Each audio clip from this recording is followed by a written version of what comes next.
Welcome. Thank you all for being here for our National Day event. After 16 years of domestic and international leadership through a never-ending series of economic, financial, and humanitarian crises, after dealing firmly with autocratic leaders in China, Russia, and elsewhere, Angela Merkel is set to leave the helm of the Federal Republic of Germany. It is the end of an era in German politics. But it's also seen as a pivotal moment internationally by many of Germany's partners and friends. In an increasingly challenging and turbulent world, amidst her often changing, sometimes erratic, and mostly male counterparts, Angela Merkel was a calm, reasonable, reliable, and reassuring presence on the world stage. A woman who many felt was always the adult in the room. Well, she's not quite leaving yet. After the German election a few days ago, the political parties will first have to agree on a stable coalition and determine who is going to be the next chancellor.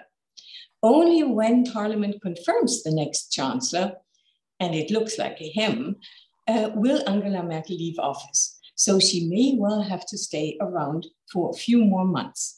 Nevertheless, we think this is a very timely point of time to look at Angela Merkel's legacy today. I am immensely grateful to Peter Mansbridge for leading us through what promises to be a really interesting discussion. We have fabulous panelists. Senator Peter Beam knows Angela Merkel very well from his time as ambassador in Berlin and G7 Sherpa. Ambassador Christoph Heusgen has been a confidant and has worked many, many years with Angela Merkel as a foreign policy advisor. Daniela Schwarzer and Van Hansen are both eminent professors and experts of Angela Merkel's political times and German politics. So a huge thank you to all of them for being part of this, and to the Munk School and its great team for hosting this event. And now, what better way to start an event about a great lady than to ask another great lady to say a few words. Here is Janice Stein, the founder of the Munk School, and for decades, the thought leader on foreign policy in Canada. Janice, over to you. Thank you so much, Madam Sparwasser, who has served as Germany's ambassador to Canada, I think in the most distinguished and outstanding way. I know your counterpart, Peter Beam, would agree with you that we were so fortunate in this country to have you as the ambassador from Germany. And we're very grateful to you for your collaboration with the Center for Europe, Russia and Eurasian Studies at the Munk School, because you have made this possible. I'd like now to read the land acknowledgement. This is the land that we all live and work on. So I wish to acknowledge this land on which the University of Toronto operates. For thousands of years, it has been the traditional land of the Huron-Wendat, the Seneca, and the Mississaugas of the Credit. Today, this meeting place is still home to many Indigenous people from across Turtle Island, and we are grateful to have the opportunity to work on this land. It is now my great pleasure to introduce Peter Mansbridge to all of you. Peter needs no introduction to any of us. If I can say, Peter, throughout your tenure as the anchor and thought leader of CBC's The National, this country was privileged to have meaningful news and a voice that was unique in helping to educate Canadians. And we all benefited and we were privileged to have you. You are also a distinguished fellow at the Munk School, and we are so proud of that. Over to you, Peter, and to the panel. Janice, thank you so much. You're always far too kind, but I will accept those those nice words nevertheless. And also to Ambassador Sparwasser for hosting this event today. I'm really looking forward to learning more about the impact of this remarkable woman, this remarkable leader who has meant so much, not just to her country, but to the world over these past years. I want to start, before I bring the panel in, by just telling two quick little stories about Angela Merkel. One was that when she was, and this has become kind of a legend for some, but when she was 9 years old, she was in a gym class, and the class was being held at a local pool. And she was headed up to the top diving board, and she stood there for 45 minutes before she jumped into the water. Now, there are two ways of looking at that. You could say, well, she was afraid. She was risk averse. She just didn't want to make that leap. That's one way of looking at it. The other way of looking at it is, well, she's a pretty calculating person. She stood there and she spent that time looking down at the water, determining in her own mind how far it was to the water, determining in her own mind how deep that water was, determining in her own mind what the temperature of the water might be, and also trying to decide what she'd do when she hit the water. That is what I tend to believe, the latter, not the former, that she was calculating all the possibilities about that jump and the impact it could have. Because I sense, when I look at the history of Angela Merkel, that she was a very calculating person, that she weighed a lot of different things before the various decisions she made. The other little story was taking us back to those incredible days in early November of 1989, because I was in Berlin the weekend the wall came down, the Thursday, Friday, Saturday, Sunday. I was there for a couple of those days. And I can remember standing on the West Berlin side of the wall, telling the story back to Canada, and was one of many news anchors who was lined up along that spot. The wall behind us, these incredible images of people using hammers and chisels and axes to bring down pieces of that wall, also with their own hands.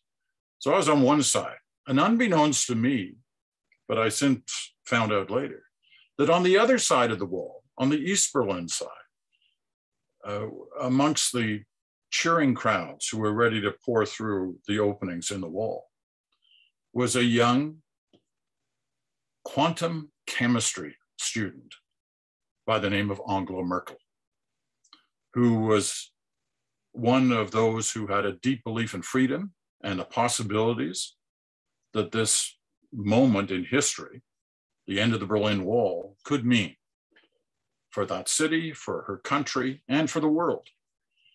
And of course, in the years that followed, she helped deliver that new future. So I look at Angela Merkel in both those stories, and I think about what a remarkable person she was, she is, and I'm assuming that she still will be in the years ahead as a former world leader, because we did look at her, especially in these last few years, as the leader of the free world. So let's bring in the panelists here now, and I'll tell you briefly a little bit about each one, although both the ambassador and Janice did run through this, but let me just give you a sense. You've got Peter Beam, senator now, former ambassador, Canadian ambassador to Germany from 2008 to 2012. Daniela Schwarze, who is the executive director for Europe and Eurasia of the Open Society Foundation. And Daniela is joining us today from Florence, Italy. Senator Beam is in Ottawa. Randall Hansen, director of the Munk School Center for European, Russian, and Eurasian Studies. He's in Toronto. And Christoph Heusen, the former German ambassador to the United Nations, from 2017 to 2021, Under Secretary for Foreign and Security Policy in the German Chancellery from 2005 to 2017, and a close confidant at times for the Chancellor. And I want to actually begin with the two members of our panel who I think had the closest relationship to the Chancellor. To get a sense from each of them, perhaps an anecdote, a story that takes us inside the room of what Angela Merkel was really like, and especially in some of those critical moments where decisions are being made. So why don't we start in Ottawa with Peter Bean. Peter, can you give us one of those stories? Thank you very much, Peter, and I'm delighted to be on this panel. My experience with Angela Merkel is spread over about 12 years, and the first 4 were as ambassador of Canada in Berlin.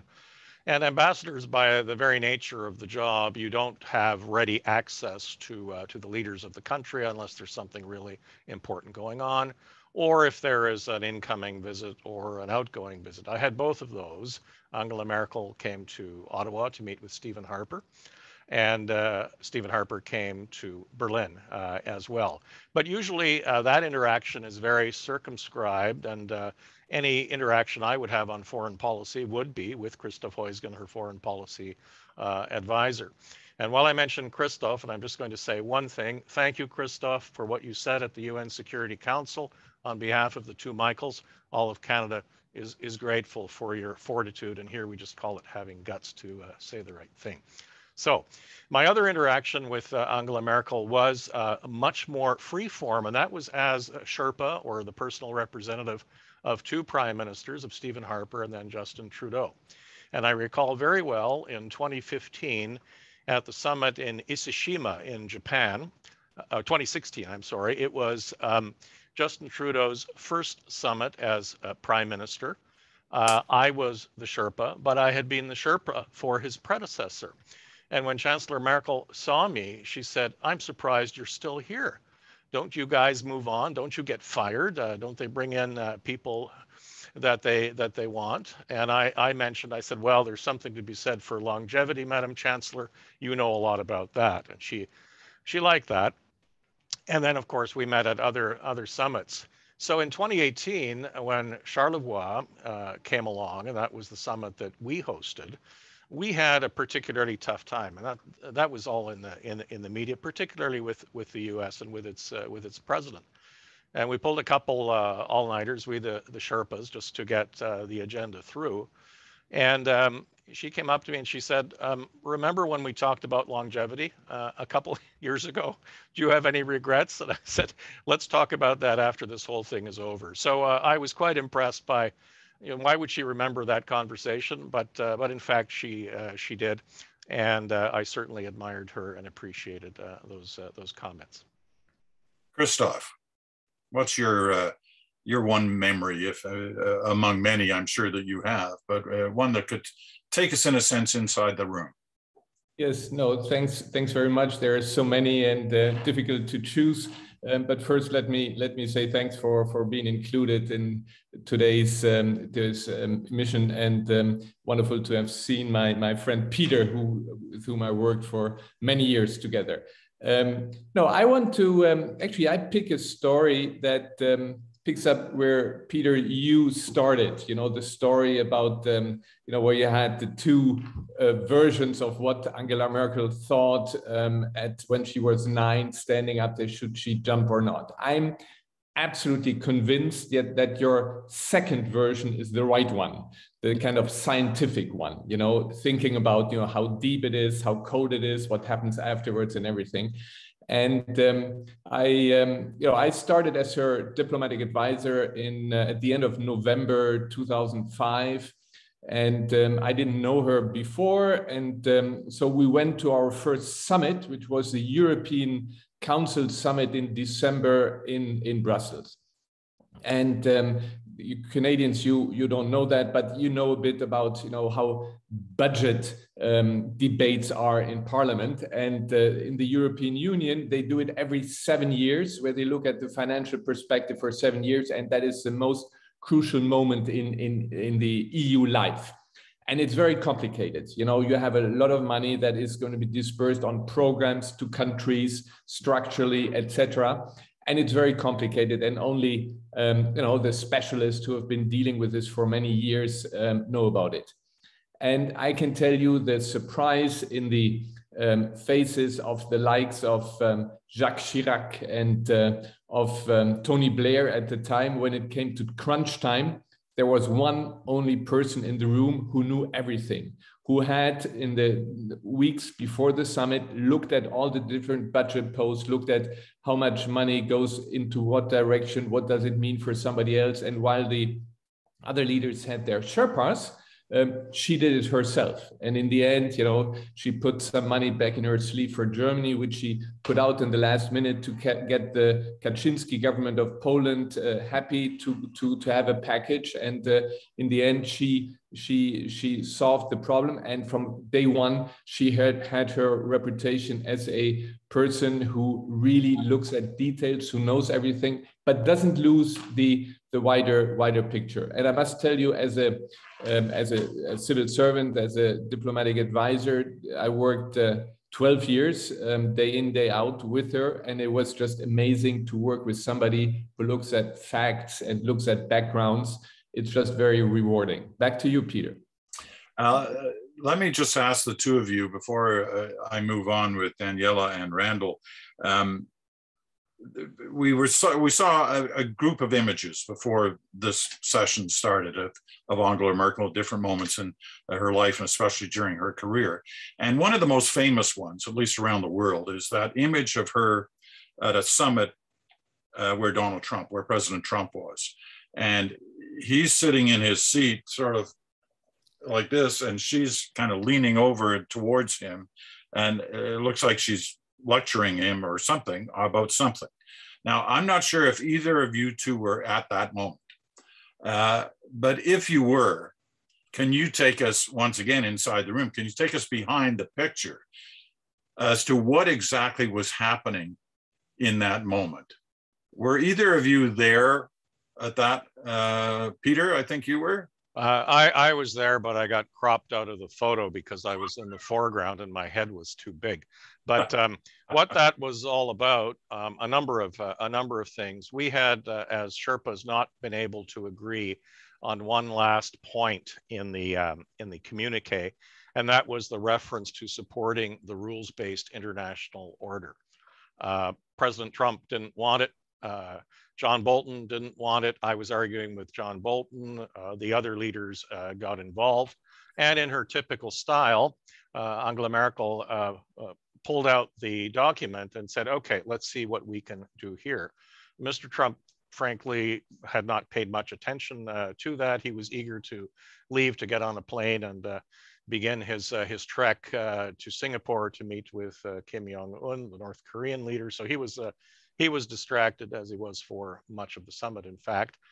So we were actually wordsmithing. Also cropped out of the picture was Justin Trudeau, who was also involved in the wordsmithing exercise, and everyone had a go at it. And in fact, Chancellor Merkel came up with a compromise, and as Christoph, I'm sure will agree, she knows how to push compromises through where everybody gets a little something at the end, but ultimately she can take the credit. And that was to have a reference to an international rules-based order. And of course, there is only one, but this seemed to appease at least Mr. Bolton. And then in the rest of the text, which no one really looked at, there were repeated references to the international rules-based order. So we got our little victoire as Canada out of that, and we could move on. So the photograph, and it's interesting, you can see it from different perspectives, and each leader seems to have a different version. But that photograph has become rather iconic, and it was a very critical moment at that particular summit. One of the reasons it became iconic was because some people pointed to it as the moment that Angela Merkel became the leader of the free world. Where it had always been the domain of the U.S. president, but in that moment it seemed to capture a shift in balance. Christoph, just as a last point on this, was she fearful of anyone when she was in a meeting? No, she was not. You know, there's also in Europe, there's this one story with President Putin, who you know, we had told him before a meeting that the chancellor didn't want to have dogs in the room because she had been bitten by a dog before. And you know, good old Putin, when we came to Sochi, she came into the reception room with journalists. Who was there? A dog. And of course, Putin had hoped for her to explode and everything. She was very calm and no way. So, and then Putin gave up to try to somehow you know, get her angry or mad. So no, she was not angry forever. And the one thing that Peter mentioned, you know, she always looked at text. She always looked at situation. How can we bridge a gap? There was a summit where we had in Bucharest. Peter, I don't know if you were there, the NATO summit where it was about Ukraine and Georgia joining NATO or not, and it was going pretty tough back and forth. And in the end, she found, together with Condi Rice, they found a solution for it. And so she loves that. And, you know, she's a scientist. So you look at this and you see how can you depict a certain situation. So that's typically her. All right, Daniela and Randall, you've both been very patient. So let me bring you into the conversation now. And Daniela, perhaps you can begin for us. Can you think of a moment or an act that demonstrated Angela Merkel's impact on not only Germany, but on the world? What would that moment be? Well, thinking in continuity of the anecdotes that were just told, I would think of the last Munich Security Conference that happened in person before COVID hit us all. And she gave a speech which, you know, confirmed the nickname that she had apparently been given when that famous picture was taken, the leader of the free world. And she gave a speech, and very unusually for this, you know, very international security conference, there were standing ovations and they were very long. And what did this show us? It showed us an appetite for leadership, definitely, for someone who would dare to speak about what the West is about and do it in at the same time, forward-leaning way, ambitious way, but also a very calm and measured way, because these are fundamentally, you know, the values that Germany, Europe, the transatlantic relationship are built on. And I think that came at a moment where this kind of, you know, relief was felt in the audience that someone speaks up, because we, you know, of course, we're in the middle of the Trump administration years where there were many concerns about NATO, about the political West, about the pressure that was being put on Germany. And I would say that was a moment of leadership in the debate. Randall, how about you? Can you point to a moment? Well, I agree with Daniela on foreign policy. Let me switch, though, to domestic. And most people in my world would say the decision to admit 1 million refugees in 2015, 2016, I will say it was, in fact, not that. And why do I say that? It's because the September 4th decision to open the borders to refugees made zero difference to numbers. On August 18th, before that decision, before the famous Wir schaffen das statement, the German Ministry of Interior predicted that Germany would have 800,000 refugees that year. So before anything happened, how many did it get? 890,000. And the rate actually fell in September.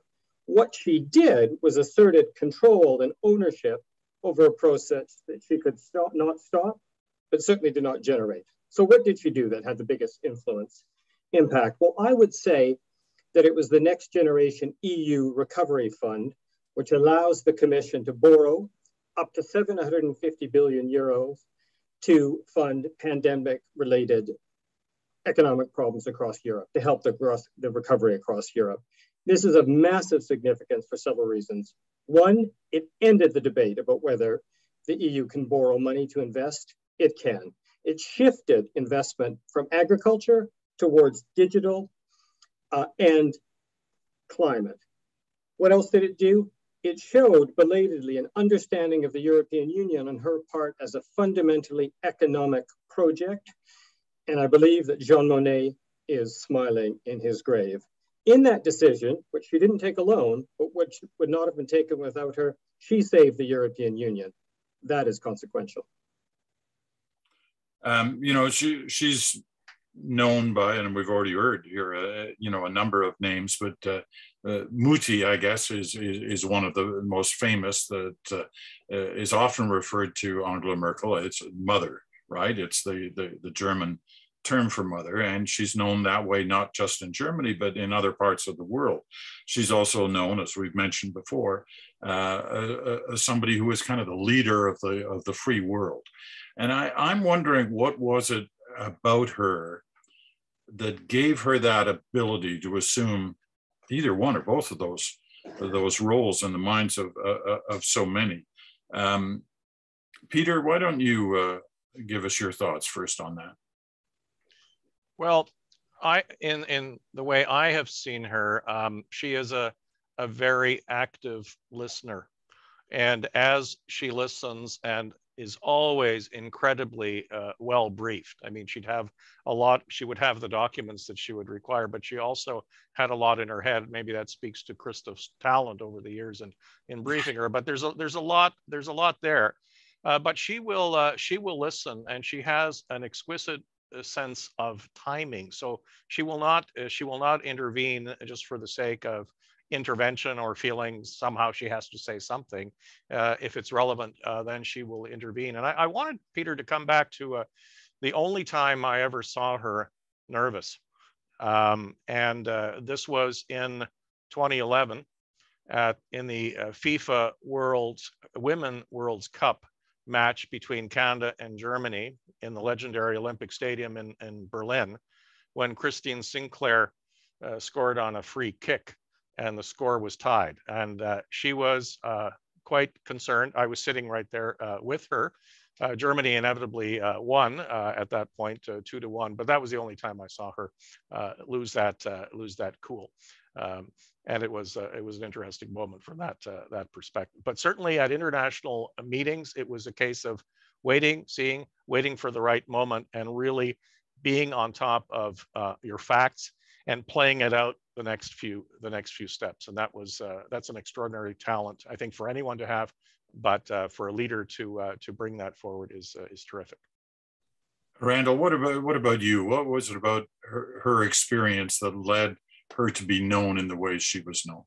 Well, thanks, Peter. We might contextualize that a bit. I mean, her status as the only grown-up in the room flowed from the failures of foreign policy under one ideologue, George W. Bush, who was driven by a messianic ideological project for world transformation, and the failures of three narcissists, Italian PM Berlusconi, US President Trump, and French President Sarkozy. There were, of course, other grown-ups in the room: Macron, Obama, Abe, our Trudeau. Nonetheless, I think she had two extraordinary capabilities.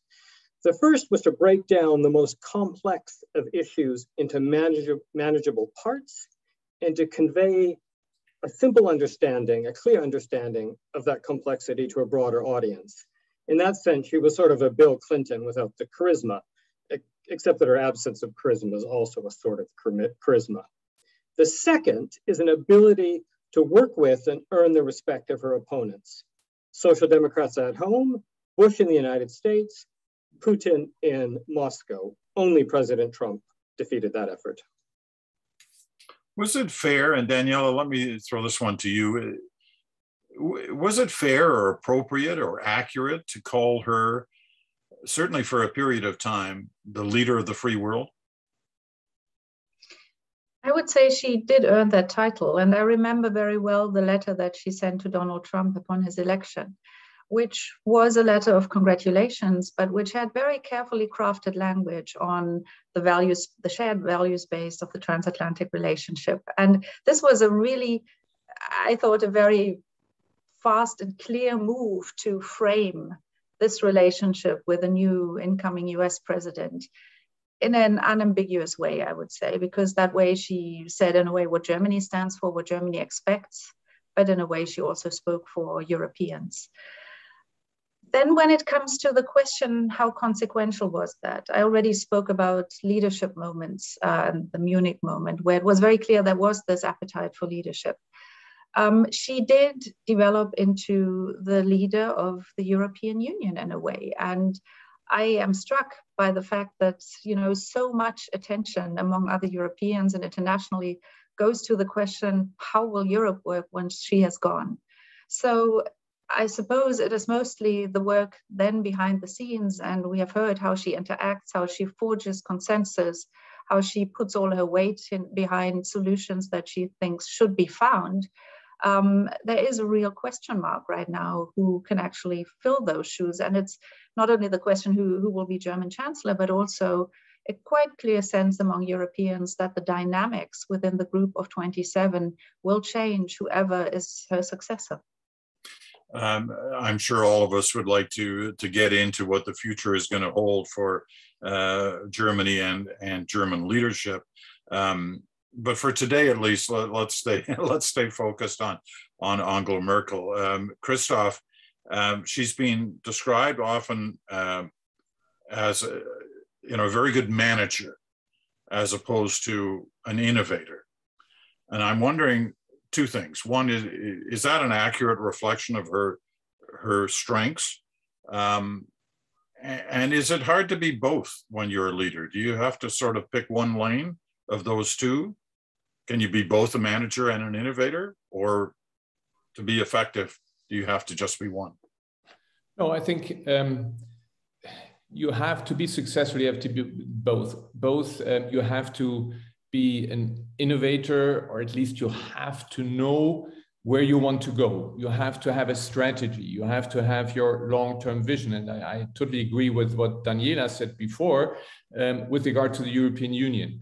I think that she would never say that she considers herself in her dreams as leader of the free world, but she would say, yes, I contributed to the European Union sticking together. And she had that always, as a strategy. The future of Germany can only be in Europe, and Europe in globalization, or Germany, when you see in the different forces in globalization, can only survive if Europe functions. So that was her, it's not very innovative, but this is her long-term strategy. But to get there, you have to manage situations. You have to see, in the financial crisis, I'm very interesting what Randall said about the EU Recovery Fund. Why was that possible? The deficit spending that the European Union can actually go to the financial market. It was possible in a situation which was a very, very special situation, big crisis after COVID. Before, it would not have been possible. She personally, I believe that she would have personally agreed to a recovery fund before that, but she has to get the majority. The Germans are very, very negative about too much money being poured out to Europe, and the German parliament, the Bundestag, losing control of it. And then where does this money go? So this was the big fight during the financial crisis when she had to get the European Union to pay out a lot of money to save Greece, to save Italy. She always had to pass through the German so to convince the parliament that what she's doing is seriously. So you have to manage situations. How do you get everybody? I told you about the budget in 2005. How do you get all the 27 happy, 28 happy, so that this can work? How do you get the German Bundestag to carry on with the deeper integration in Europe? So this is what you have to be a good manager. You only survive, coalition governments. She had, Schröder was her political enemy, the chancellor before, and then she formed a coalition with that party and managed in 4 years to keep this coalition alive and happy. This is only when you're a good manager, but you have to have this vision. And this vision for her was Europe, and the vision was also, good transatlantic relations, working relations, some with Russia and China. She had her parameters, but There was one, Helmut Kohl once said, you know, if you have want to have a vision, you have to go to the eye doctor, you know. So she was very pragmatic also. I want to suggest to our audience, who number in the hundreds, and we're glad to have you with us on this time of Friday afternoon here in North America, and obviously later on in the day in Europe. But let me suggest to you that if you have questions for any of our panelists, please don't be shy. You can send them in, use the built-in question and answer feature that's right there on your Zoom screen. So you can send those anytime, and we will get to them in a bit. Daniela, I want to go back to you once again, and you may have given us a hint already on your thoughts behind this question, but let me try it anyway. When you look at the impact of Angela Merkel, what's one piece of her legacy and her work that will shape the future? Well, I would agree with Randall that at the end of the day, she did shape the economic and financial setup of the EU in a quite considerable way. And I'm saying at the end of the day because she was also criticized when it came to the first moments of the sovereign debt and banking crisis in the year 2010. It took Germany quite a while to position itself in favor of the rescue packages that Christoph Heusgen described. And obviously the domestic work, the political work domestically to get parliament behind those packages, to make sure that the Constitutional Court wouldn't stop them. There was a lot to do domestically. And so Germany was on the one hand a veto player because nothing could move without Germany, but then eventually many important things were put in place which were there to stay. So it wasn't about ad hoc rescue after a while, but it was about building mechanisms that would solidify the incomplete European Monetary Union, which right now I would say have been or are important building blocks. And so then came the Recovery Fund, which she always framed as a one-off measure in a particular situation. But again, it was a step beyond what had been there before. And even if there's an end to this instrument, it shows that she, as the German Chancellor, embraced steps which earned a lot of criticism in the German debate as well. And I think this is not to be underestimated, the work that, you know, from some parties' perspective, controversial policy decisions on the EU level take a German chancellor to build the consensus internally and to get parliament behind such moves. I think that is something that she really deserves a lot of praise for, although I also know that these were precisely the moments where the criticism within the European Union was maybe the most vocal, because many criticized that Germany at that time was trying to impose a certain model on the monetary union. I see it as a period where a model which was already there was further developed and eventually became more adapted to the actual situation in the Eurozone. Christoph, if I could ask you that same question, if you could point to a part of her legacy that will continue on to shape the future of not only German affairs but world affairs, what would that be? I already pointed to what she believed was very important for Europe to not only survive, but be an important actor worldwide. This is one issue.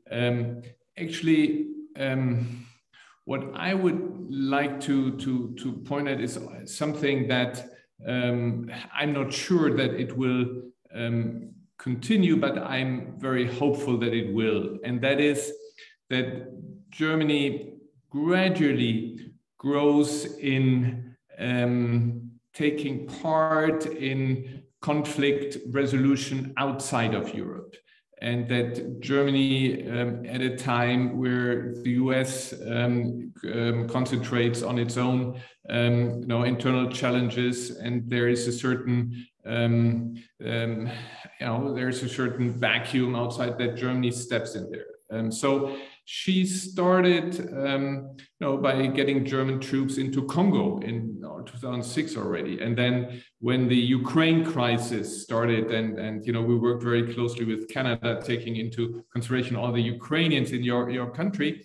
It was at a time where she, together with Hollande, then created so-called Normandy format and had Germany then actually in the front line in resolving a problem, a crisis outside the European Union. Or when you look at Libya crisis, when in 2011 it was in the Security Council, the question, is the international community authorized to intervene? Germany abstained and was very heavily criticized.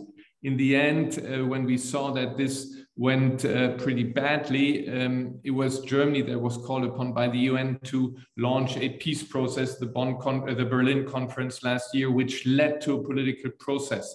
So I think what I hope will be lasting for somebody who has been working in foreign policy and watching closely is that Germany, not that Germany, Chancellor, is the leader of the free world. I mean, but Germany plays a more important role in conflict resolution worldwide, not that much, with big armies, but with all the means that a country which is fairly rich, GDP per person, Canada, Germany, we're there and we have to assume our responsibility. So I hope that this will be, with the new government, a tradition where people say, no, for us, we have to step up to the plate.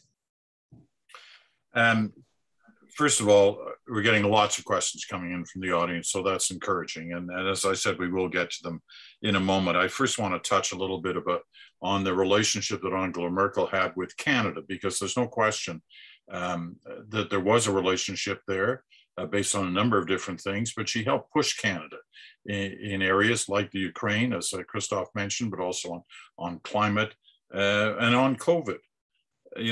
What does, and Peter, let me ask you to deal with this first. What does this country, what does Canada lose in her stepping down? Well, I think we lose a great friend who came to know us, and through visits, through various interactions, I was privileged to witness the relationship between her and Stephen Harper grow. And the same with Justin Trudeau. On Ukraine, there was, as Christophe said, an obvious commonality of view. I don't think our government at the time, it was the Harper government, needed much convincing and much pushing on that. We saw it for what it was. And the last G8 summit, Christophe, I think you were there in Northern Ireland, went smoothly, but it was clear that with Mr. Putin there, this was before the incursion into Ukraine and the taking of Crimea, you couldn't really have good discussions on Syria, which was the big topic discussed at that time. So I think that is part of the legacy as well. And then going to the arithmetic of G8 - 1, G7, one could argue that part of her legacy is preserving that group of like-minded countries in meeting.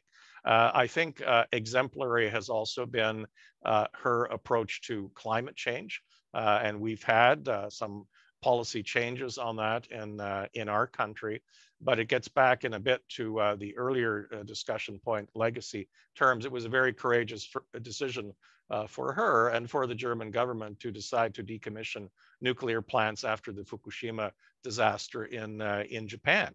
So simply to say we're going to decommission 26 plants in Germany, 25% of our energy supply, and try and go full hard renewable in order to meet our climate targets. That I think was very courageous. And yeah, there are problems now with coal and the like in terms of achieving the goals. But that I think set a measure of a standard that ultimately influenced the energy and climate change policies of many countries, including our own.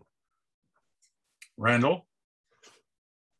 Yeah, I'd like to strike a little of a discordant note. I don't actually think Angela Merkel was that affectionate towards Canada or knew that much about it. And I have it on very good authority that a certain man in Berlin, who's now on the screen, had to remind her during one anniversary of unification that some 40,000 Canadians were in Germany prepared to give their lives for German freedom during the Cold War. And indeed, we weren't even invited to the celebrations until a certain ambassador worked his magic.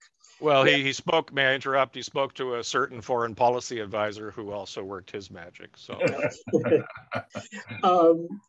you know, having said that, I think there was a personal connection between Merkel and Trudeau. I think Angela Merkel regarded him as something of a protege who shared her belief in the international rules-based order. And the closeness of that relationship was sort of a milder version of the very deep relationship that existed between Helmut Schmidt and his father, Pierre Trudeau, in the 1970s, though I suspect without the same degree of intellectual respect on the Chancellor's part. Beyond that, I think Canada loses relatively little. And why is that? It's because the common interests between the two countries are too great to depend on any one person. And because of our close relationship with the United States, Ottawa will always matter more to Berlin than a country of this size might otherwise do. If anyone's, though, not stepping up to the game, I think it's us. As I've said to anyone who's prepared to listen since Brexit, we need to upgrade our embassy in Berlin. We need to appoint an ambassador who actually speaks German. Peter Bohm was an exception in that respect.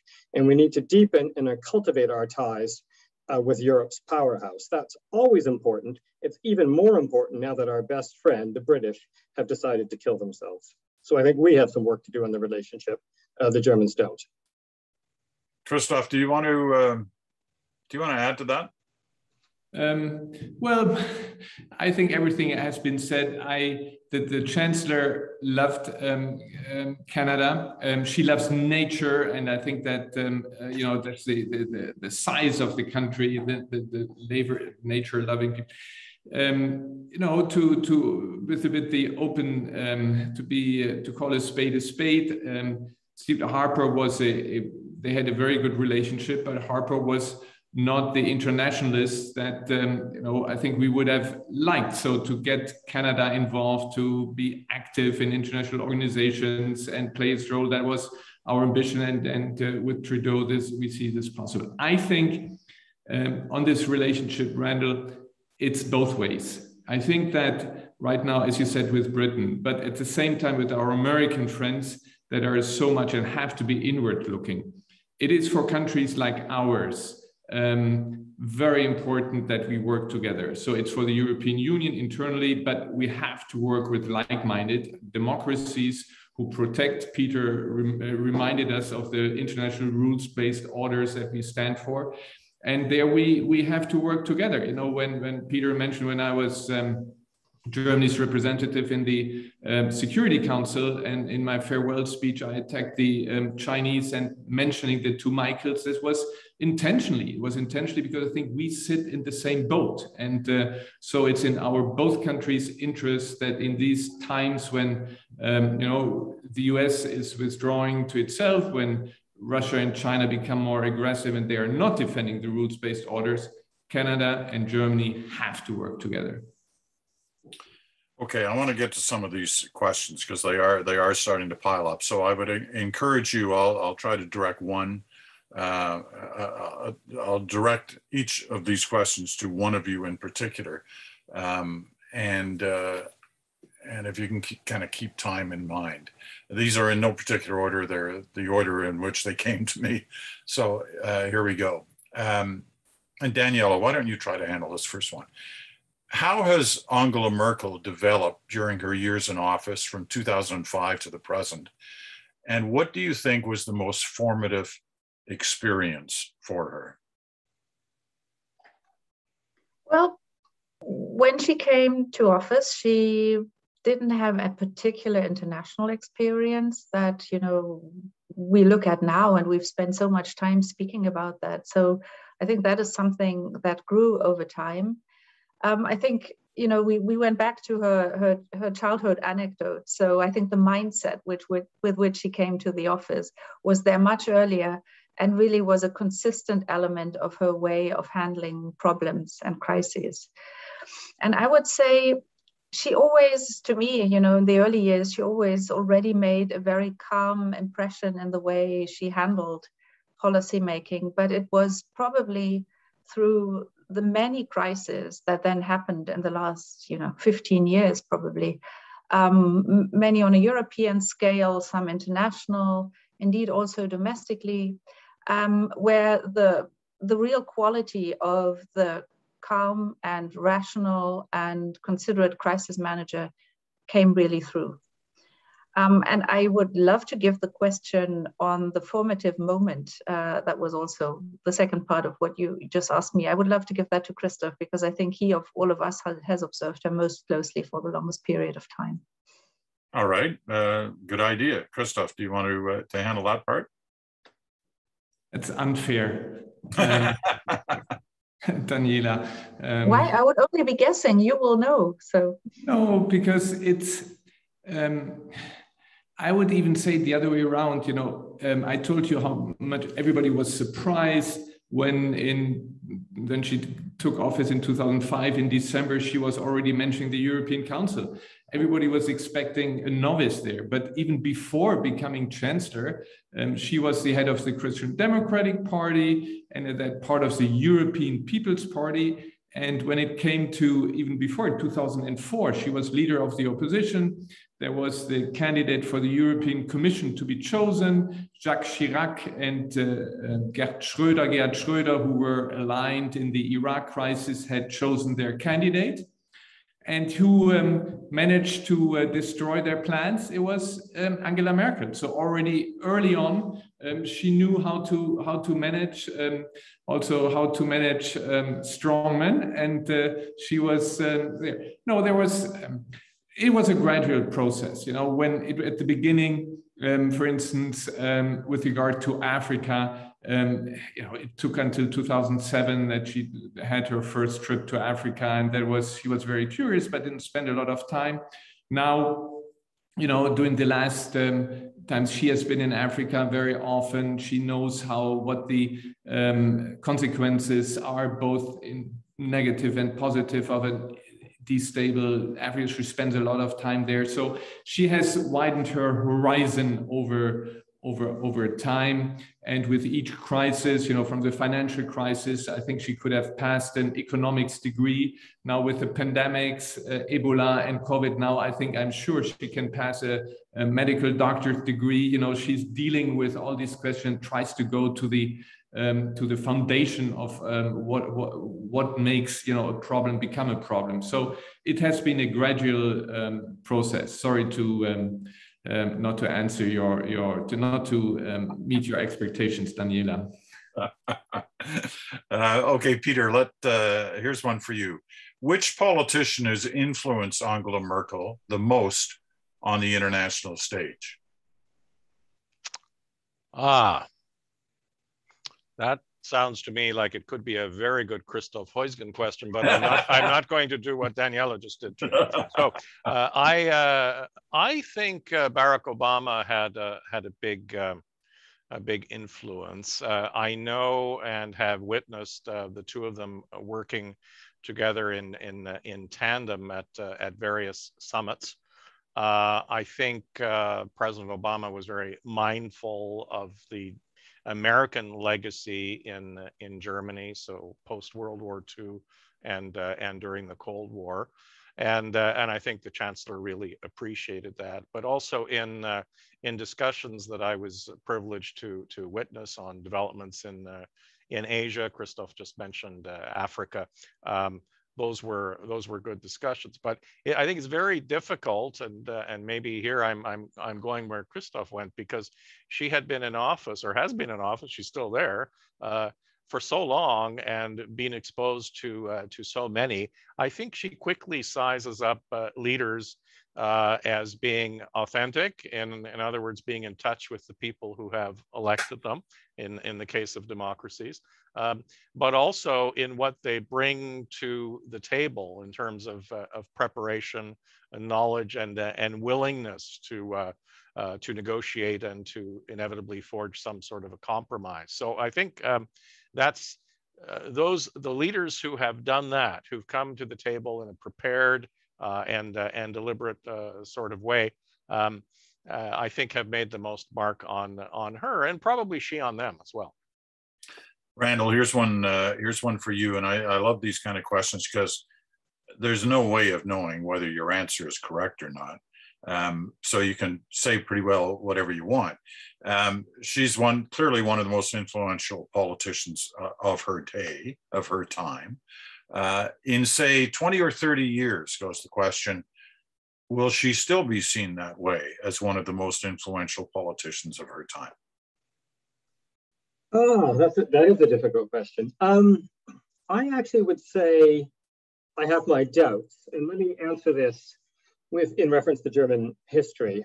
To my mind, she's going to go down in German history, and thus European world history, as something like Helmut Schmidt, which is to say, a person who was at her best in a crisis, but who was fundamentally reactive. And when we think of the great domestic accomplishments, the minimum wage, equal marriage, the earlier labor market, citizenship reform, those were all social democratic initiatives that she picked up. She didn't lead on any of them. There's no equivalent of Westbindung, policy towards the West with Adenauer, the relationship between Mitterrand and Helmut Kohl, the Maastricht Treaty. So in that sense, I'm kind of skeptical. But let me say something else, and this relates to the question of her background. There were two ways of thinking about her: an East German woman. Now, in terms of gender, she has absolutely shattered the ceiling to the degree that we don't even notice. There's an apocryphal story, I'm sure it's apocryphal, about a little boy in Germany asking his teacher if a boy was allowed to become chancellor, completely innocently. When Liz Truss in the United Kingdom became foreign secretary, my first thought was, my God, this is a dreadful choice as foreign secretary. It didn't even occur to me that she was a woman. Why? Because there's nothing more normal to us now than a woman becoming foreign secretary, prime minister, chancellor. I think that will be a legacy of Merkel that we'll never forget. As an East German, though, one would have to say that she failed. East Germany is now more alienated from West Germany than it was 30 years ago. Support for the far right is highly concentrated in East Germany. And as my colleague Alexander Heisenbichler argued on this panel 1 year ago, East Germans lag behind in most sections of the German economy and in, well, German politics to a lesser degree, but in most sections of the German economy and the German academy. All right, Randall, you staked out some ground there, and I was watching Christoph's face and Daniela's face while you were doing that. Do either of you want to take that on? Well, I smiled because I can confirm Randall's story. My son asked me that exact same question a while ago when he understood that she was going to step down. And I think that says something about, the view. I had long conversations with my children how they perceive Angela Merkel. And the way she comes across, at least in their perspective, is as a very normal, reasonable, honest person. And that I found striking, that, they clearly saw that other people in comparable office in other member states of the EU or elsewhere, they have a totally different style. And so they realized this is interesting and special. Then on the gender issue, and that was really the question that my son asked, because he somehow thought, okay, this must be a woman's job. I found it interesting to reflect for myself. Did she actually explicitly make a difference for women in our country, or implicitly? And it was definitely more on the implicit side. Maybe someone, has seen more of her speaking about women's issues and gender issues. I cannot recall that she did this, at least not often. But by her simple being, and by being a female leader who didn't play with female attributes, but took it in a very natural way. And I never ever heard a story where she would have complained that there was a gender issue in a situation of negotiation or power or so on. It seems to me from the outside that she just took it as a very natural thing. And that is, of course, one way to bring this issue forward, in particular in Germany, where there is still, a relevant degree of underrepresentation of women in leadership roles, both in the public, but also in the private sector. So I think this is a very interesting way of taking it, not to make it an explicit issue, but just to be, and to show that it's possible. Christoph, would you like to add on that? Yes, I can only add, there is a whole generation of young Germans who only know Chancellor Merkel as a chancellor and Bayern Munich as the German champion in football. No, but on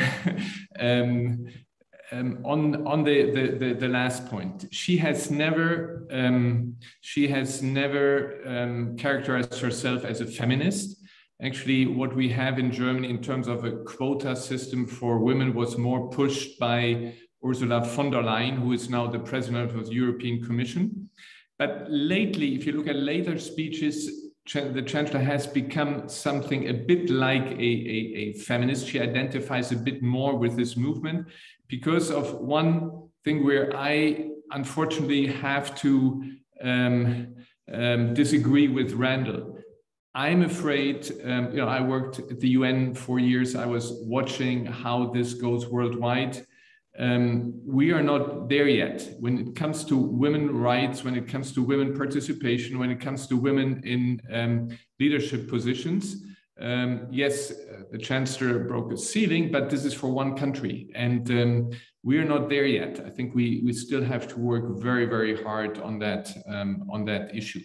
If you allow me, I would also like to actually echo what Randall said about East Germany. I was just giving a speech in Dresden, and that was right after the German elections, and I was shocked that the AfD, the right-wing party, was actually the largest party in the East German states.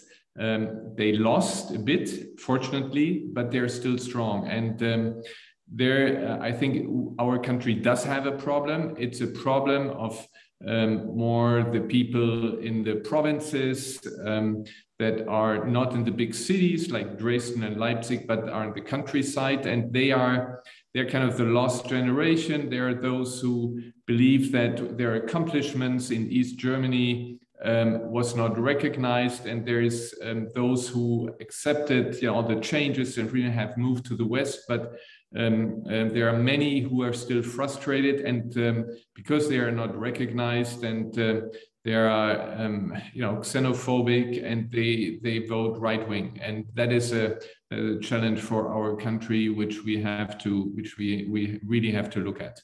Back to you. Thank you, and I'm going to get right back to the questions, because as I said, there are a lot of them. I won't be able to do them all, but I will skim through these. Peter, perhaps on this one, are there any major decisions which Merkel came to regret?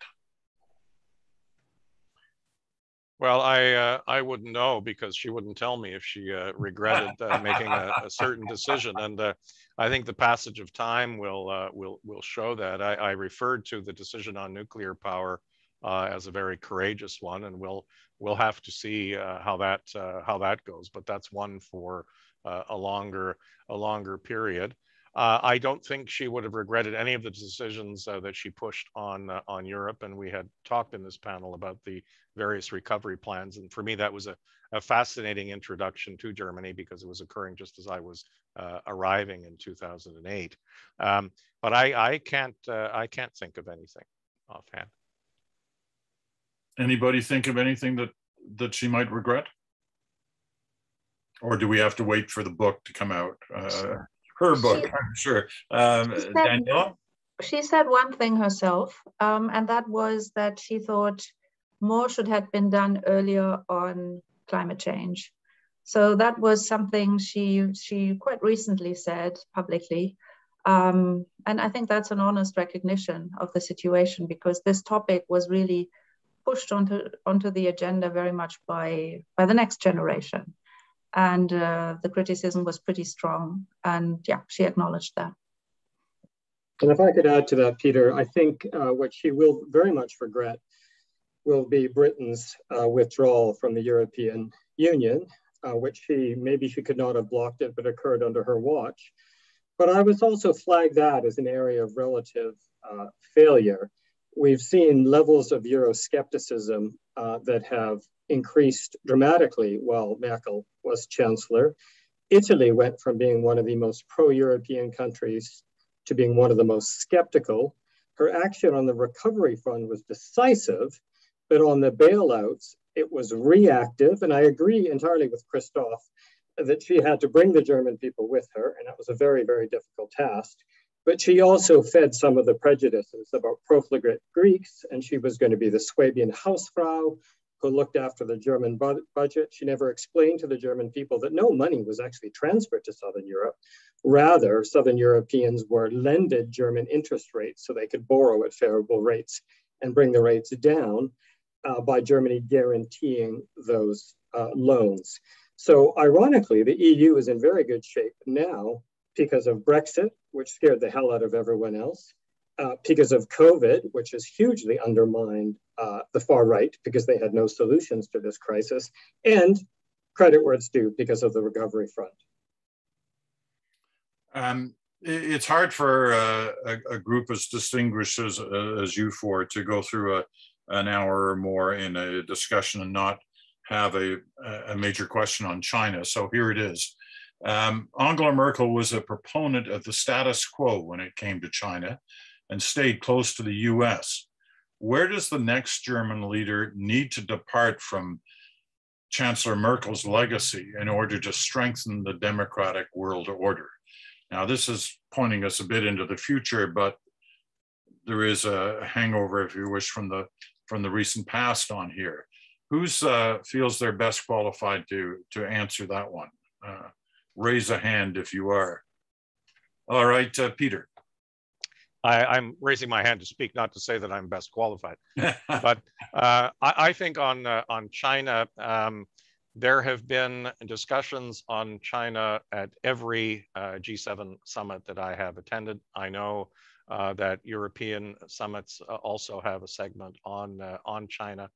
And it has very much come down to the question of how we can act in concert, not to necessarily counter China, but to have one voice in terms of, again, the international rules-based order on investment and economic questions, because basically we are dealing with a state that has a form of authoritarian capitalism with no checks and balances other than what's out there in the international monetary system and the international financial institutions. That has been difficult, as was, and Christoph will probably remember this, at Elmau at the summit in Bavaria, the G7 summit in 2015, there was a long discussion about the Asian Infrastructure Investment Bank. And the question is, well, let's all work together on the Articles of Agreement and then decide whether we're going to join. As you know, as a collective, we'll have our individual decisions, and that was more or less agreed to. And then suddenly the UK decided to join and get better, more favorable terms in going in, and eventually other countries, including Canada, joined as well. So that sort of scattershot single pole type engagement is not going to work. We've seen that in terms of the hostage diplomacy that we've witnessed, and we've had a lot of support from Christoph, from Germany, from others in terms of looking at that. So the challenge looking ahead will be, how can we work together to engage China, but also to set down some red lines that cannot be crossed or erased, and that's really the only way to handle it. It's very different than people talk about a new Cold War. It's not a new Cold War at all, because the Soviet Union was not an economic power, and China is. So I think that's the big challenge looking ahead.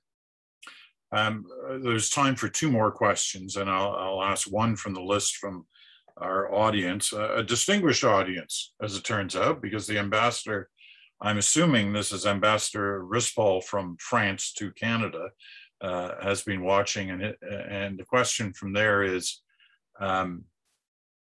if the panelists might discuss Chancellor Merkel's relationship with President Macron. Okay, Christoph is doubled over laughing, so we'll give him a moment to grab his composure. Randall, you're willing to leap in there. Yeah, I'll leave the personal relationship to Christophe, but I want to say something about Paris and Berlin, and where I have been critical of Merkel is in her failure to respond to multiple efforts on the part of President Macron for a fundamental reform of the European Union. Institutional reform, a deepening of cooperation on military and defense, and then some of the economic changes that COVID forced. The European Union is and will always be about the relationship between France and Germany, Paris and Berlin. That's where it began. That's where it will, if it ever did, end.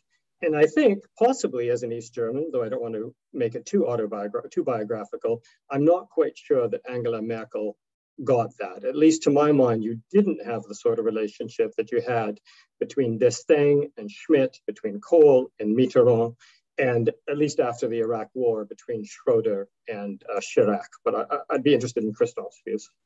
And we'll get to Christophe once Daniela gives us her view.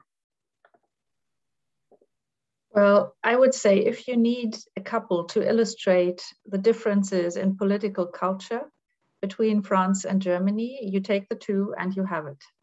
So if you think about how Macron and Merkel both seem to think about reform and evolution, how to bring something forward, I think it's there that Macron is the more disruptive person. He throws the ball very far and looks at where it lands. He speaks of NATO as brain dead. He's more or less disruptive in the beginning of a conversation how things should evolve. And the German way, and in particular Angela Merkel's way, as I have observed it, was always rather incremental, looking at the next possible steps, not looking at the big vision out there. And I think that is part of the explanation why this answer wasn't heard in France. And I was quite, struck by conversations I had in Berlin where people working with the Chancellor or in our Foreign Office would say, but we have answered. And they would come up with concrete things that have happened, and some of them on German initiative, some on Franco-German initiative. However, in Paris, this wasn't heard or noticed because it came in a very different shape and form.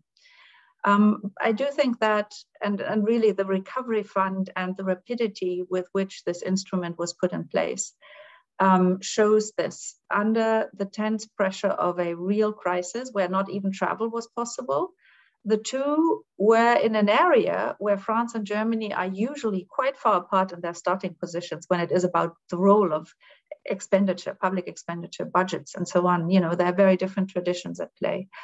That they managed to get this in place, obviously with the support of their finance ministers, but still, I think this shows you that the relationship, despite those differences, which I have described, was solid in the sense of respect, but also in the sense of understanding that is a necessary relationship if you want to move something or if you want to manage a deep crisis.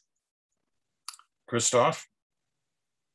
Yes, I think this is a very important topic, and this also explains a lot about the Chancellor. When she was able to travel out of East Germany after the fall of the wall, the first country she traveled to was not, in Europe, a neighboring country, but it was the United States. She actually went, her husband was a scientist, had a congress in San Diego. And her English is good. Her French is hardly existent. She wants to learn it, but when on the job, you don't have the time. So her emotional relationship, to a large degree, is with the Anglophone countries. But as a scientist, and there I agree, I think Daniela said that also before, she knows that in Europe, you cannot advance if you don't work closely with France. So that was for her always very important. There was no question, the first visit went to France, to Jacques Chirac, who was of a different generation, but they had a very good personal relationship. They had a good personal relationship with Sarkozy, with Hollande, and also with Macron. So she knows that she can only in Europe we advance when Germany and France work together. But of course, we have different publics. Germany, we have to, on all the economic issues, we have to take the parliament along. In France, it's enough if the president decides and that's it. And this is where there is this impatience of France after the famous Sorbonne speech, where is the German answer? But, for Germany to come along, it takes some time. But since the French ambassador asked the question, coming from having worked in New York and having seen our French friends there as a P5 and being, the 5 world power, I think sometimes on other places, one could also ask our French friends to become a bit more open for European, for joint European weight in different fora. But that's on a different topic. You mentioned, Christoph, that her English was good. I can tell you, perhaps it was, but it was often used as the excuse as to why she wouldn't do an interview with me when I was trying to get an interview with the Chancellor over these many times over these past years. But I have no doubt that the time will come, because I've watched these leaders, especially world leaders, who were unavailable while in office, but suddenly when their autobiography came out and they were traveling the world selling it, they were suddenly available for everyone to have a chance to talk to. So perhaps that'll happen at that time as well. We get around to our sorry, go ahead. If I may, Peter, you will not see the Chancellor traveling the world trying to sell her book. No way. She's not going to do that. She's not going to write a book. She's not going to try to sell anything. And her English, you know why it is? Because she knows as a scientist, her English is never as good as German. And or journalists know that, if you have a slight mistake, it's caught by the journalist and you're made fun of. So she's very controlled by, it would be so easy for her to speak in interviews English, but she doesn't want to, because she wants to have it really under control what she says. So it's a very scientific response you got when she didn't want to get interviewed. I'll accept that. I regret that she won't be writing a book or some form of memoir, because my gosh, over 15 years or so, she must have some amazing stories to tell that would benefit us all in understanding the history of this, rather critical period. Last question, and time is limited here, so if you can keep that in mind on your answers, because I'd like for each of you to respond to this if you could. Did she have to resign, in the sense, like, could she have stayed? Should she have stayed? Let's see, Randall, why don't you start? And keeping in mind, we're trying to hit a certain time out here. Yeah, absolutely. Well, she certainly could have stayed, and she likely would have won the election had she stayed. But I think it's actually, though I do respect her, good that she's going, because it's generally unhealthy for rulers to carry on for too long. Indeed, 10 years rather than 15 is a good rule of thumb. And while a different candidate to Laschet might have run a better campaign, the current devastation of the CDU, I think, cannot be entirely separated from her long rule. Her sidelining of ambitious but talented rivals, Merz, Koch, Wolf, and her propensity to take decisions through informal discussions with very small groups, and frankly, her tendency to back underperforming proteges, both AKK and Laschet. The CDU needs to go into opposition. Laschet should stop embarrassing himself and give up immediately. But Germany needs the CDU. Germany needs the Christian Democrats, its main Volkspartei, and her departure will, I think, allow them a time in opposition and the time they need to rebuild. Daniela? She definitely could have stayed if you had asked, if she had asked German voters. If you look at opinion poll data, it's incredible how after so many years, there's still huge public support for her. And so I think, yes, she could have been re-elected easily this year again. Should she have done that? I don't think so. I agree that, so many years in office, 16 is very long. And we see with the state of the CDU how difficult it is to rebuild after her long chancellorship. And we also see that now, if you look at the new German parliament, many younger members of parliament are pushing in. There is a new vibe in many of the parliamentary groups, and there is this sense of renewal. Although that's not reflected, although for the Greens, yes, but not in the other candidates that stood for elections. But it is time, I think, to let the next generation grow and also have a new chancellor to take over that huge responsibility. Christoph? Yes, I agree with Randall and Daniela. She could have, but it's not good for a democracy. One has to give, needs to be change. As she would probably say herself, the cemeteries of this world are full of irreplaceable people. And, you need to have, as Daniela said, you have to have a new generation come up. Randall, with one point, I don't agree. Those strongmen that you mentioned weren't sidelined by the chancellor, they sidelined themselves. So they all committed mistakes and the chancellor didn't do anything about that. But overall, I think I agree with Daniela and Randall. Peter, you get the last word on this point. Well, thank you. And it won't surprise anyone that I agree with the other panelists, but I think if you look at the sweep of German history, I don't think there's been a single case where a chancellor has planned her departure. Certainly the predecessors didn't, if you think about that. So that, to me, indicates this is an individual who cares about renewal, as Daniela mentioned, with new people coming to the fore in all parties, and she feels she's had her time, and she's going to look on towards the next chapter of her remarkable life. Well, I guess it all takes us back to that moment standing on the diving board, right? Looking down and calculating everything about that jump, just as it appears she has done in calculating everything about her leadership and her time in office. Listen, this has been a remarkable panel. I've learned a lot, and I'm sure many of our audience have done the same. I send my regrets to all those many people who sent in questions that we didn't get to all of them. But I do thank the panelists, all of you from different parts of the world. I mean, it's been, if there's been something about COVID that has worked, it's been the technology that has given us things like Zoom and the opportunity to talk. If we'd done this a year ago or more, we probably would have had the odd stumble over the past 90 minutes in terms of technology. But here, it's been, at least sitting in my home in Stratford, Ontario, it's been flawless. I've heard every word, and all the exchanges have worked out great.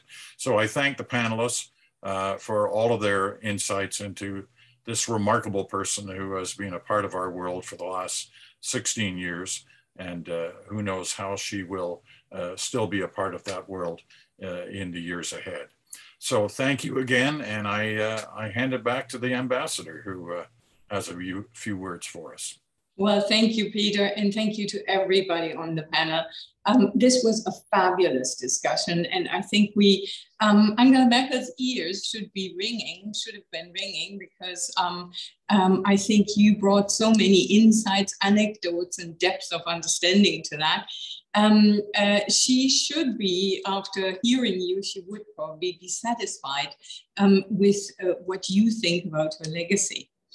Now, a big thank you to everybody, a big thank you to the audience, a big thank you to all the colleagues from the Munk School who have made sure that this was running smoothly.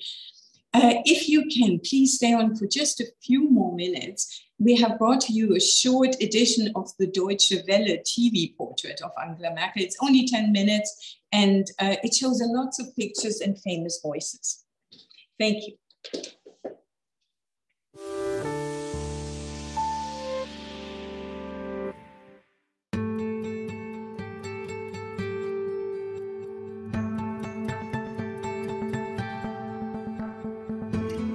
She's a very thoughtful, kind person. And Angela Merkel's a leader. She's not a follower. I look at her as a sympathetic figure, as a decent human being who is ruthlessly pursuing what she considers to be the right path. My disagreement with her concerns what that path is. I would describe her as pragmatic and reasonable, not bad qualities for a politician to have.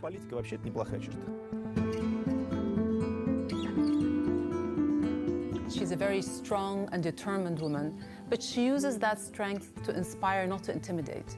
So she brings people together rather than pitting them against one another. She is a problem solver. You know, she's a manager of a situation. Her ability to share the plain truth with her own people is an immense political achievement. This is Merkel's success.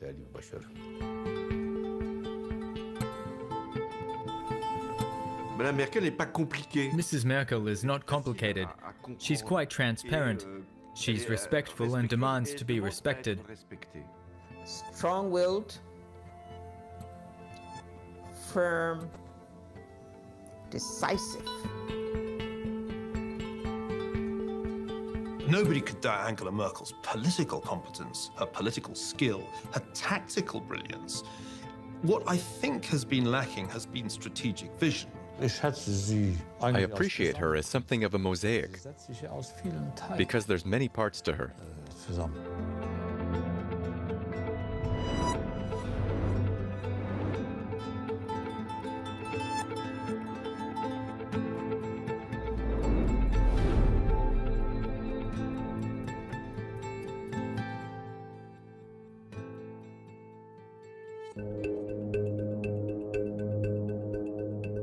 The delegate, Dr. Angela Merkel, has received the required majority of votes from members of the German Bundestag and has thus been elected as the first female chancellor of the Federal Republic of Germany. A woman who, as a young girl, was trapped in a closed society. And here she becomes the chancellor of a democratic, free country. Allow me to ask if you accept the election. Mr. President, I accept the election.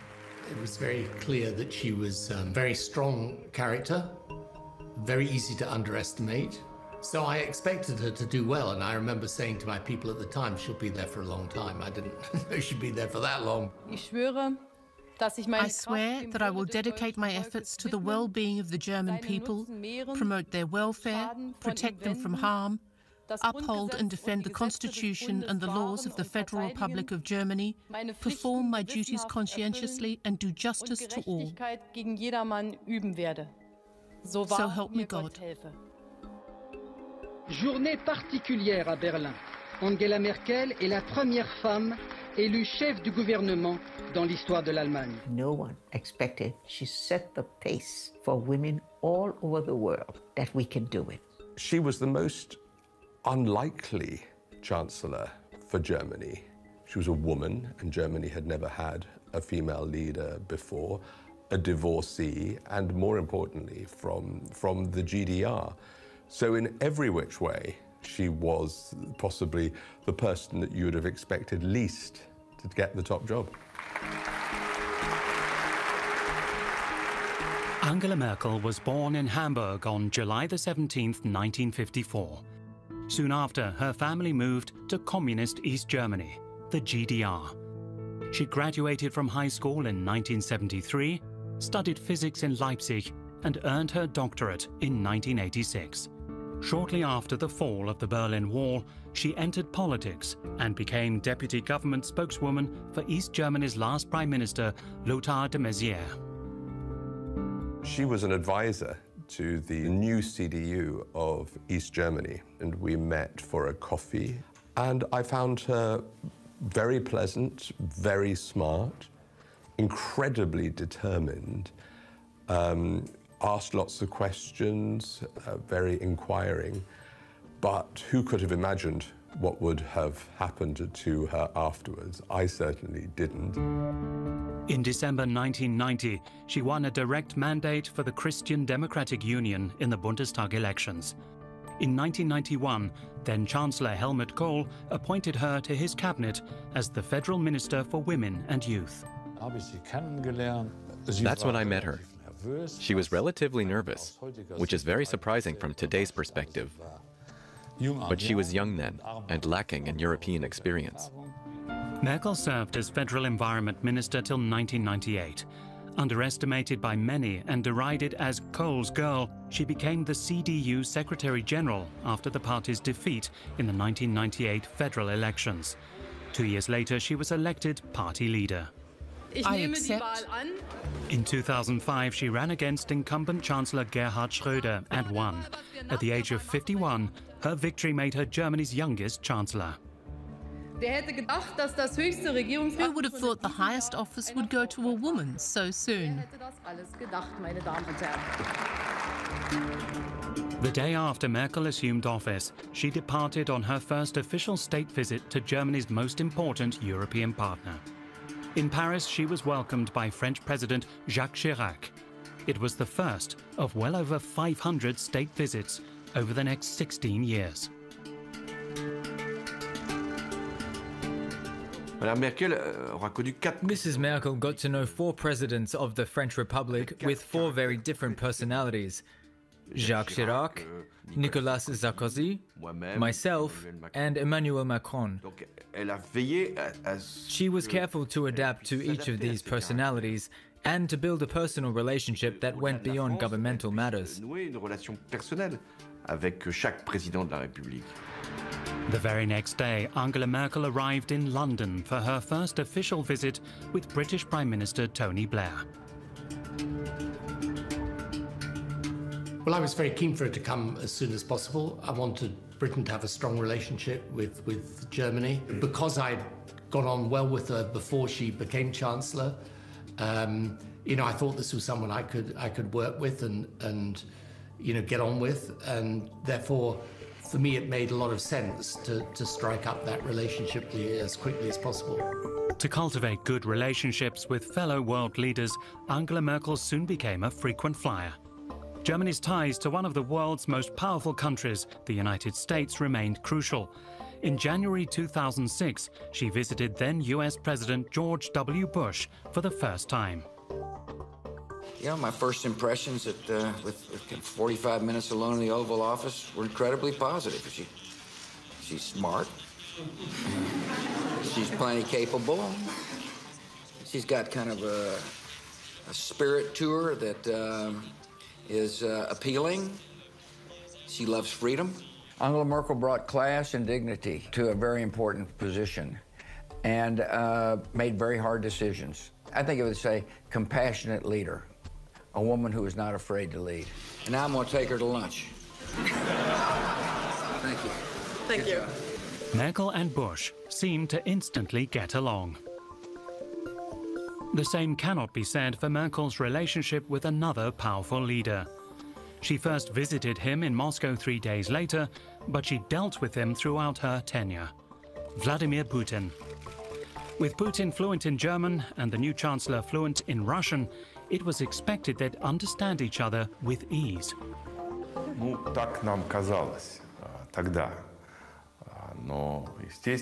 Well, that's what we thought at the time, but later it turned out that knowledge of the language, or even the country, though necessary, is not sufficient to maintain and develop special relations between Russia and Germany.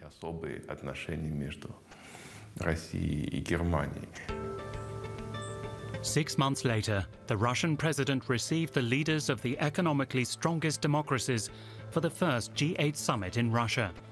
It was another first for Angela Merkel, her debut in this club of rich nations.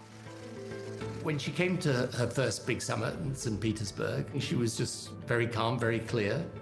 And, you know, no one was ever going to push her around at any of these summits, not from the very beginning. And she has that quiet authority that is effective. One person, it seemed, hadn't taken note of that authority yet. I wouldn't call it an extended massage. I'd call it yeah, I mean, it's kind of a spontaneous reflection of friendship. And I'm sure people, you know, didn't know what to make of it, but it's, Angela, I'm sorry I did that and put you in the public spotlight, but on the other hand, it's a reflection of my friendship with you. Angela Merkel faced down powerful men on many more occasions over the next 16 years. including Vladimir Putin, who provoked the Chancellor with his dog. Petulant former US President Donald Trump, and autocratic Turkish President Recep Tayyip Erdogan. Angela Merkel has proven beyond reasonable doubt that she is remarkable at chewing up her opponents, especially male opponents that underestimate her for being a woman. I think Chancellor Merkel has largely transcended the debate on gender. Her impact really dominated the conversation and drowned out any kind of side chatter about what it means like to be a woman.